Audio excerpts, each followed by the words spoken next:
about this. This all came together beginning yesterday afternoon, right, Tony? Brian and Yvonne, it did yesterday afternoon as we started getting reports out of Houston. I want to walk people through what we have been able to independently confirm ourselves this morning. KVUE News has confirmed that as of Thursday afternoon, Houston authorities discovered a baby that they believed likely to be Margot. However, authorities had hoped to keep that confidential for some period of time until a DNA test could prove the baby's identity.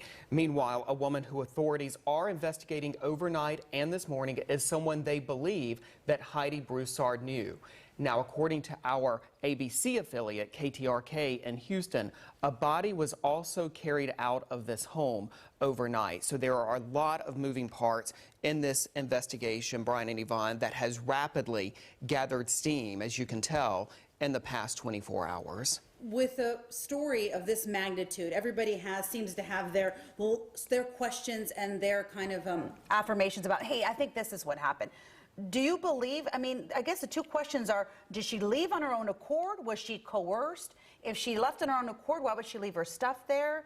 I think that's the main thing. How does she get from point A to point B, Austin to Houston, apparently? Well, that is going to be obviously part of the investigation. And I think one thing that is also going to be interesting to see how this unfolds over the next 24 hours or so, or maybe even later today, is whether or not this really becomes a federal investigation. Are we dealing with crimes, potential crimes that occurred here in Austin and Travis County, in which case they would likely be handled by Travis County officials and Travis County prosecutors?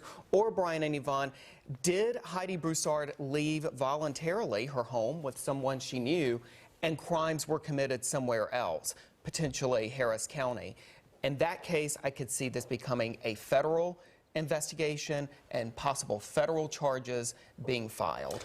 We should emphasize that there's been no positive identification. We do know that, according to our affiliate in Houston, a body was discovered at this home. We do not know, at this point at least, the identity of the body. We also do not know the results of a pending DNA test on a young child that was found there. Of course, the reporting has been going on overnight, kind of as this story unfolds, but we need to be clear on that. Yeah, absolutely. And I also want to say that Austin police and local authorities are not in a position yet to confirm anything. This information is really coming to us from reporters who are at the scene of this home in Houston, who are seeing with their own eyes things happening there. And so that information is, of course, trickling back to Austin. But again, just to repeat, Austin police say that they really want more information before putting things out to the public, particularly positive identification on that baby. You can imagine that that is something that they would not want to get wrong in an investigation, not only of this magnitude, but obviously how terrible would it be to misinform a father, Shane, who has been doing media interviews consistently, that, they have a misidentification. So that is a very major piece that authorities want, or have at least wanted, before going public with this information. You're absolutely right. It's a very delicate situation. And also, I asked the same thing about the DNA results of the baby. How long is the time frame, generally for something like that? Can they just do it in and out, or does it take days, or does it take hours, or how does that work? Well, you would assume that they would start with fingerprints or footprints. We're dealing with a newborn, a three-week-old. But I think that out of an abundance of caution, you have a situation where authorities would want to go that extra step, go the extra mile and get more scientific, absolutely confirmatory testing done. But Yvonne, to answer your question, that can actually take a couple of days. That is not something that is turned around within hours. All right, Tony, of course, we'll have you back with us later on in this hour with more on this as this investigation and this story unfold. Absolutely, and obviously you can imagine we're continuing to work sources both in Austin and Houston to try to confirm some of the information that is out there. Great work, Tony. Thank you for being here with us early this morning. Absolutely. On Daybreak. We'll see you again in a few minutes. You bet. All right, let's turn things over to the Weather Center. We are tracking some rain, a lot of rain today with Storm Team meteorologist Mariel Ruiz.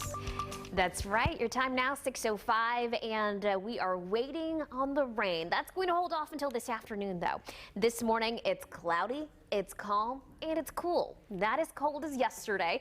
Temperature of 50 degrees at Camp Mabry, 49 at the Austin airport. It's also a little more muggy out there. Winds out of the south helping usher in moisture from the Pacific and the Gulf. We're at 50 degrees in Lockhart, 49 for Bastrop, about 46 in Fredericksburg, and just about everyone in the state dealing with more cloud cover, but temperatures looking very different. So what I'm watching is this low that's moving over the Texas Panhandle. It will eventually move into North Texas, and that will help ramp up our rain chances. That's going to take some time, however.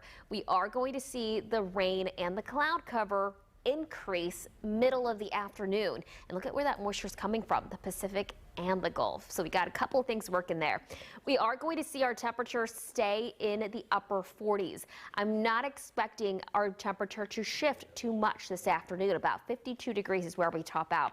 We'll talk a little bit more about how much rain we're expecting and when it'll move out coming up in just a few moments. Yvonne? All right, thank you, Mariel.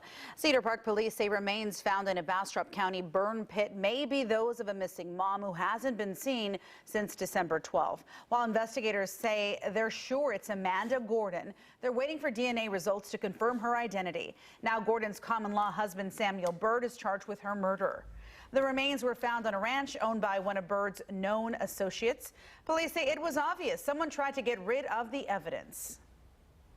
The initial finding is that the remains were found in a burn pit, and it is clear through the investigation there were measures taken to dispose